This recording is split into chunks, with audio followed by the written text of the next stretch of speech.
మేము అంద్రినివా ద్వారా నీళ్ళు ఇస్తామన్నారు. కనీసం మదనపల్లికి నీళ్ళు ఇవ్వకుండా సమ్మర్ స్టోరేజ్ ట్యాంకు నింపకుండా పుంగనూరుకు తీసుకుపోయిన ఘనత పెద్దిరెడ్డి రామచంద్రారెడ్డిది.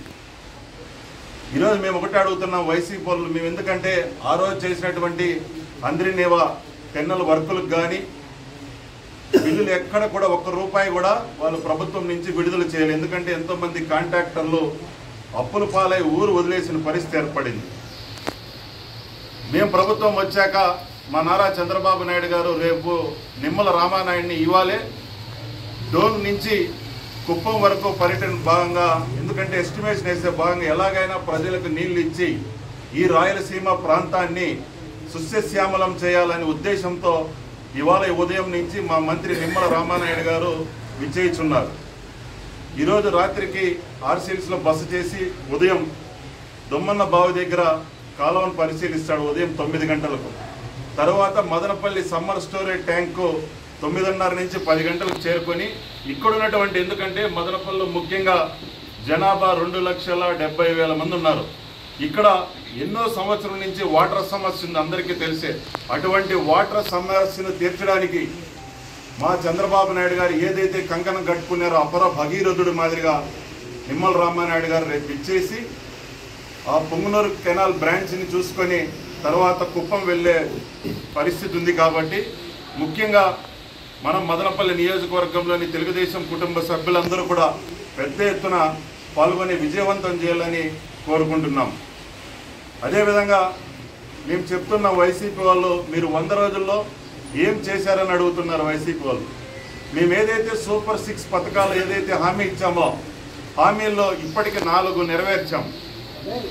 మీరు ఎంతో పవిత్రమైనటువంటి తిరుమల లడ్డూను ఏ విధంగా మీరు దాన్ని దిగజార్చారో ఈరోజు రాష్ట్రం కాదు దేశమంతా కూడా జగన్మోహన్ రెడ్డిని చెప్పుతో కొట్టే పరిస్థితి ఏర్పడతా ఉంది. మీరు పాలిటిక్స్ డైవర్షన్ చేయాలని ఈరోజు మా మీదే ఎదురుదాడి చేస్తున్నారు. మీరు ముఖ్యంగా రాష్ట్ర ప్రజలు ఒకటే గమనించాలా. ఎందుకంటే మేము ఏదైతే సూపర్ 6 పథకాలు చెప్పామో అన్నా క్యాంటీన్ ఓపెన్ చేశాం, అదేవిధంగా ల్యాండ్ టైటిల్ యాక్ట్ని రద్దు చేశాం, అదేవిధంగా పెన్షన్లు పెంచినాం, మెగా డిఎస్సికి తొలి సంతకం చేశాం, అదేవిధంగా గ్యాస్ సిలిండర్లు ఇవ్వబోతున్నాం, అదేవిధంగా ఎంతో ప్రతిష్టాత్మకమైనటువంటి ఉచిత బస్సు ప్రయాణం కూడా త్వరలోనే కల్పించబోతున్నాం. ఎందుకంటే రాష్ట్రము ఒక పక్క అభివృద్ధి చెందాలా. ఎందుకంటే మా నారా చంద్రబాబు నాయుడు గారు ఒక పక్క రాజధాని లేదు. మొన్న ఈ మధ్య చూస్తే వరదలు ఎక్కువ వచ్చాయి, మీ అందరికీ తెలుసు. దేశంలోనే రాష్ట్రంలో ఇంత వరదలు వస్తే అందరూ కూడా ఎంతోమంది సహృద భావంతో ఎంతోమంది కోట్ల రూపాయలు వరదలకు సాయం ఇచ్చిన ఘనత నారా చంద్రబాబు నాయుడు గారికే దక్కుతుంది. అటువంటి ప్రభుత్వాన్ని ఈరోజు మేము సుస్థిరంగా ఒక ప్రజల వద్దకు 100 రోజులు పండగ చేస్తున్నాం. నిన్నటి నుంచి ప్రజల వద్దకే పాలన తీసుకుపోతున్నాం. ఇటువంటి పార్టీని మా నాయకుడిని నిందించడం మీకు ఎంతవరకు తగదని ఈ సందర్భంగా తెలియజేసుకుంటూ, ఇట్లే ఉంటే ప్రజలు ఈ పొద్దు మీకు మొన్న 11 సీట్లు ఇచ్చినారు, ఈసారి జగన్మోహన్ రెడ్డి కూడా గెలిచే పరిస్థితి లేదని గుర్తుపెట్టుకోవాలని ఈ సందర్భంగా హెచ్చరిస్తున్నా. ఏదైనా మీరు మాట్లాడాలంటే అభివృద్ధి పైన రండి, తోడు రండి.